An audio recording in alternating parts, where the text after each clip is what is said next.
అంటే ఆ ఎవరు ప్రభుత్వం మాట్లాడితే చేసింది మీ ప్రభుత్వం కూడా చేస్తది అంతేనా? లేదు లేదు. ఇక్కడ నేను అంటే ఇందాక వాళ్ళు మీకు అంటారు, పర్టికులర్‌గా మీరు చెప్పాను. అంటారు.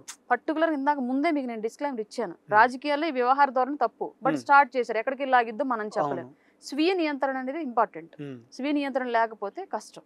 ఇప్పుడు జనసేన పార్టీలో ఎవరైనా మాట్లాడితే వెంటనే సస్పెన్షన్ లెటర్ వచ్చింది. ఓకే. టీడీపీ పార్టీలో ఎవరైనా మాట్లాడినా వెంటనే సిచ్యువేషన్ పార్టీ ఆఫీస్‌కి పిలిచి క్రమశిక్షణ కమిటీ ముందు నిలబెడతారు. కారణం చెప్పాల్సిందే. బట్ వైసీపీలో అట్లా మాట్లాడితే పదవులు వస్తాయే. ఓకే. పదవులు వస్తాయి. మంత్రి పదవి ఎందుకు వచ్చింది రోజాకి? రోజా పెద్ద పోటుగెత్తని వచ్చాయా? ఆ రోజా కన్నా సీనియర్లు చాలా మంది ఉన్నారు ఆ పార్టీలో లేడీస్. వాళ్ళకి ఎందుకు రాలేదు? రోజాకే ఎందుకు వచ్చింది? ఓకే. మాట ద్వారా వచ్చిందంట. 100% ప్రతిపక్ష నాయకులు వ్యక్తిగత జీవితాల్లోకి వెళ్ళి దూషించబట్టే రోజాకి మినిస్టర్ పదవి వచ్చింది.